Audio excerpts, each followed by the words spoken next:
Hi everyone, Leah here from EurekaCrystalBeads.com with another fun beading video for you. Before I get started, just a quick reminder to go check out the rest of our channel, and if you like what you see, hit that subscribe button and notification bell and you'll always know when we're posting new content. Today's project is a lovely little earring design I'm calling my Winterberry earring. I was possibly inspired by my colors here. You could certainly do this in a whole range of colors, but the colors that I'm featuring here are some of the newer Swarovski crystal innovations. So I have the 12mm cushion cut here, and I have it in crystal lotus pink, which if you haven't seen in person is just absolutely stunning. It's pretty much what I'd call the perfect pink, and it has these beautiful electric blues sort of flashing throughout it. And then for the pearl here, I have one of Swarovski's two newest pearl colors. This is elderberry pink. And then as far as my other beads on here, I am using a 3mm bicone in crystal double AB, and I'm using a silver size 15 seed bead. Now, if you didn't think the front of this was beautiful enough, let me again give you another good look at the back. We have this beautiful sort of lacy finish at the back there, and I think you're going to really enjoy making it.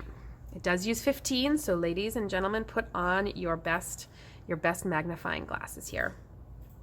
So this is another shot at what we'll be doing. This is the amount needed for the other half of the earring. Of course, I have more than I need of the 15s there, but I have my other 12mm cushion cut, and I have been getting requests for ways to bezel around or create ways to encapsulate the cushion cuts. They're sort of that puffed square shape. And then of course I have my 3mm bicones, 3mm pearls, and my silver filled ear wire, which is a really nice price point for a sterling silver alternative. So if you want to use really lovely quality findings on these beautiful earrings that you make, but you don't want to necessarily splurge on sterling, the silver filled is a great alternative because it is a sterling silver plating that is much thicker than standard plating, so it won't rub off on you. So if someone can wear sterling silver, they can wear something that's silver filled. It's a little bit of a lower price point. Of course, I have my size 15 here. Now, I am using a Miyuki size 15. You could get away with a Toho 15.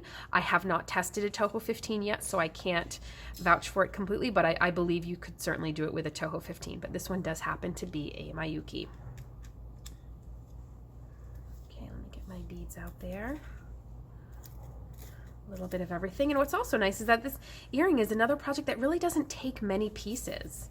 So this is a lot of stuff you might already have in your bead stash, and if not, we're going to link you below to everything I used, especially if you like the exact colors that I used. We have everything that you would need over on EurekaCrystalBeads.com. All right, I'm using a size 11 needle, actually, not the most standard size of needles that you can find. It's what I had on my beading mat. A size 12 will work just fine as well, and that's 12 is usually my go-to, but this 11 is just fine. I probably wouldn't go to a size 10. You're going to be going back through some of these 15s a couple of times, so I think a size 10 would be cutting it a little close. And I have my 6-pound fire line, and I really just have a couple of feet here. This earring doesn't take too much. If you want to go maybe just about 2 feet and a few inches, you're going to be good to go. Okay, to start off, we're going to lay out the beads that we're going to need first, and I find it most helpful to do this because it makes sure that I pick up all of the correct beads to start, which obviously, if I don't do that from the start, it doesn't set me up to do everything else the way I need it. So I'm laying them down, alternating them. There's 4 pearls, 4 crystals. I'm laying them down every other. And all I'm going to do is, as I pick them up, I'm going to pick up 2 of my 15s in between each one. But I want there to be 2 15s at the end, but not at the beginning, because we're going to be putting this into a circle, so we want it to be a continuous loop. So I'm going to start with that pearl there, pick up my 2 15s, my crystal, my 2 15s. And I actually really like doing this whenever I'm doing an earring design that starts with a beaded loop, which is many of my earring designs do when I'm going around something like a Rivoli or a cushion cut or a chaton. I always like to lay those beads out first because then I can give it a double check with my eyes, and I can make sure that I'm loading on everything exactly as I'm supposed to. And then I also don't have to think about it then when it comes to loading them on, because at that point, just as I've been talking through that load on, I didn't have to worry about concentrating on what I was picking up because I had already double checked that it was what I wanted. So as you can see, we have 2 15s at the very end and no 15s at the very beginning, and that's because they're going to be a continuous loop. So I'm going to bring them to within a couple inches of the end of my fire line here. And I'm going to take my tail and my working thread and I'm going to tie them in a square knot. And if you're not familiar with a square knot, that's right over left, left over right, and then you pull them down. It's kind of like a double knot, but that second knot's backwards. And what I like to do is create the knot and then I pull it all down tight together. We get this beautiful little loop of beads. Now I want to go through part of my loop just to help tighten everything up and pull that knot into my beadwork a little bit. And I want to go about around halfway, and I want to stop coming out of one of my pearls. Over here we have that tail, but then right over here we have our working thread coming out of one of the pearls there. Okay, so next what we're going to do is we're going to pick up a group of 5 15s, and I'm going to loop back around through that pearl. So that way my needle and my thread are coming out of the same bead on the same side from the same hole. We're going to pull this down. We're going to get some beads on the outside. Now, out of the 5 beads I just picked up, we're going to loop back into them, but we're going to go through the first 2.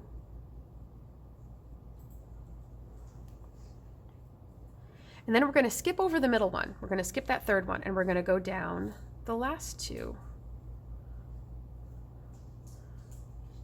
Just like that. Don't worry about if it loosens up a little bit, that's okay. Once we pull through that pearl, everything's going to tighten up again. So we're going to go through that pearl again. Not only is this all going to tighten up here, but that middle bead that we skipped over is then going to pop right up, and it's going to form a nice little point. Just like this. Okay. Now we're going to go back up into this little loop of beads again, only we are not going to skip over anything. We're going to go right into that middle bead. So we're exiting out of it. And we're going to pick up 3 more 15s and loop back around through that 15. We're going to get a cute little sort of right angle weave unit there. And just to tighten it up, I am going to go through this little loop of beads that I just added. I just like to tighten it up. Go through one at a time. You can see going through that last one there.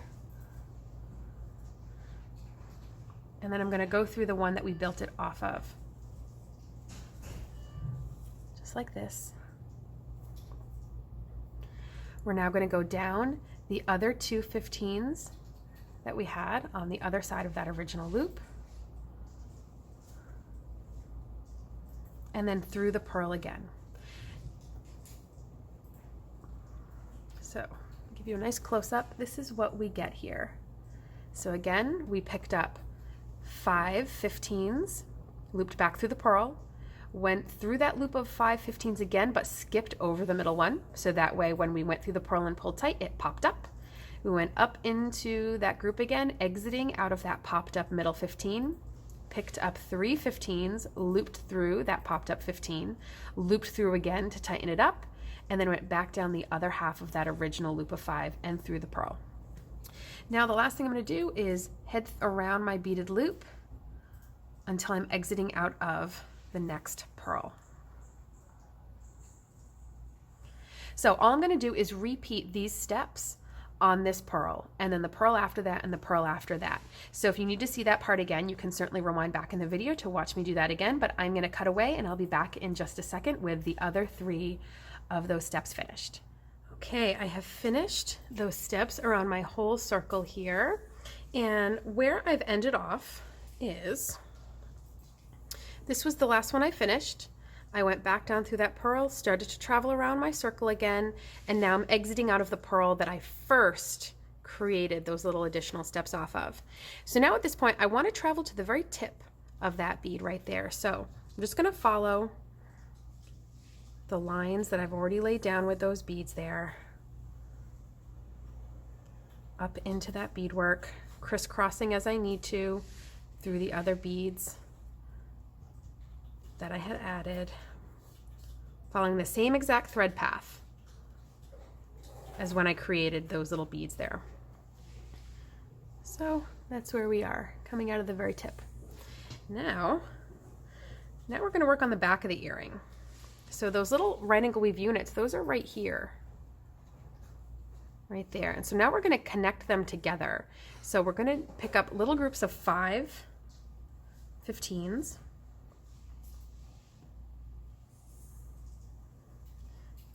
Now you want to look at the one you're coming out of and the side that you're coming out of it. So we're coming out of this side of it. So that means I'm going to travel through the tip of the next little area there, heading, in this case, the way I'm holding it, counterclockwise. Obviously you could flip it over and you would just be working clockwise. Pick up another group of 5 15s, and I'm going to go through the next one. Do that again. 1 2 3 4 5 through the next one there, and then one last time. 1 2 3 4 5, and through the tip of the one that I started. And as you can see, I haven't pulled anything tight yet. If you have to move your needle down a bit, that's good. I haven't pulled anything tight, so that's what I have here. Because now what we're going to do is we're going to pull this tight once we've set our stone into it. So I find it easiest to do this down on my work surface here. I'm going to take my beautiful cushion cut. Again, let me give you another beautiful look at that. This is Crystal Lotus Pink. Love this. Check us out on EurekaCrystalBeads.com. We have these in a lot of beautiful colors, but we are of course featuring the 5 new Delight colors that Swarovski just launched. This is one of them. I'm going to put it face down, and you don't really have to worry about how it's oriented on our little bezel there, because it's going to sort of settle itself in. And you'll see what I mean in a minute. So I'm just going to take my finger, put it on top, and pull my thread. And that pulls the whole thing down. And so again, you didn't have to worry about how you had the stone sitting on the loop of beads, because it will all settle in, and the corners of our puffed squares will naturally exit out these 4 little open areas on the back of the bezel. How adorable is that? Now, you could stop there, but of course, why do we want to do that? Let's make our back just as lovely as our front. So first, I'm going to travel around this little ring of beads to tighten it up. Because we want to make sure that nothing loosens, because we want our stone to stay put inside of our bezel. And if our bezel is loose, obviously our stone could pop out. And we certainly don't want that. I'll go all the way around the last little leg there. Okay, now that's what we got. Now our last little bit is going to be using groups of 3 15s, 4 groups of 3. But before we start that, I want to be exiting out of the correct bead, and right now I'm not. So right now I'm exiting out of the tip of one of those little groups of 4 that we had added. And in between those groups of 4, those little tip beads, remember how we added the groups of 5 15s? Well, it's that group of 5 15s that we want to exiting the very center of, so the 3rd bead of that 5. If you find that you do this bezel and you have a hard time seeing it, you can always use 2 different colors of 15s. And as you load them on, if you know that you're going to have to go back and utilize the center bead in those groups of 5, you could make that center bead a different color to correlate with the other colors in the earring, and that's totally fine. So now you can see where I'm exiting. So I'm going to pick up 3 15s, and I'm going to go in and then out of the middle bead. Oops, there we go. The middle bead and the next group of 5. That might be a little tricky to get in there depending on how tight you have this. Just like that. You want to encourage this little group to sit right in the center there and give it a nice little tug. We're going to do the same thing again. Pick up another group of 3 15s, go in and out of the middle bead in the next group of 15s, that 3rd bead in,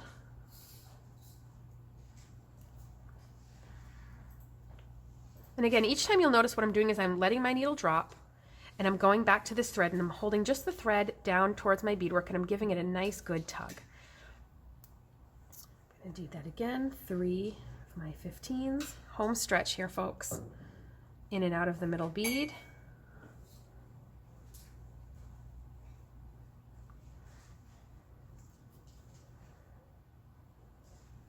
And then one more time.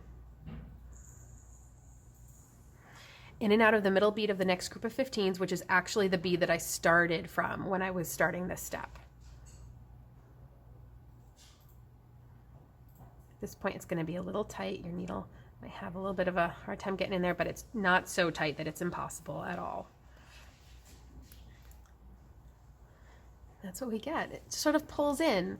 Now this step is purely decorative. It doesn't need to be done. We could have stopped before we added these groups of 3s, but I think for just a little bit of extra time and a few extra beads, we get a back that looks really, really beautiful, really finished. I'm not as concerned about protecting the back of the Rivoli because this is an earring, so it's just going to hang there from your ear, but I think it never hurts to protect the back of the stones as much as possible. And it also adds a nice intricate look that, again, people are going to flip over to see the back. Most people, especially your fellow beaders, will, after they look and admire at the front, they're almost always going to flip over and see how you did the back, because that's, of course, sort of the secret to how things usually come together. And so you want to make sure that back is just as lovely as the front. Now, to wrap it up, which is just going to be to make a beaded loop, we're going to work up our little beads here, following the same thread path that we have. So we're coming out of the pearl. So we're just going to follow our beads that are already there.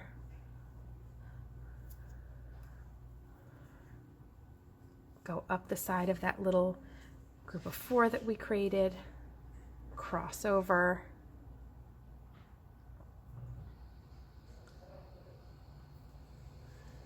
go down the other 2 that are part of that same loop,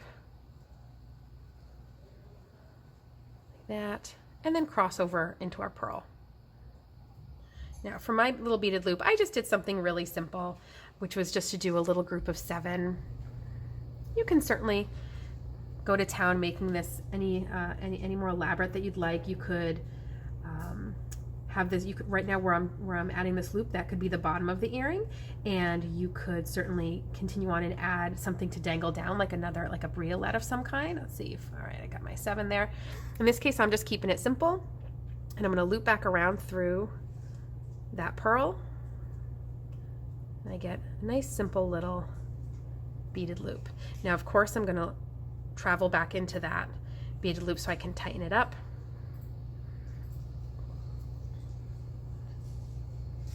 Just like this.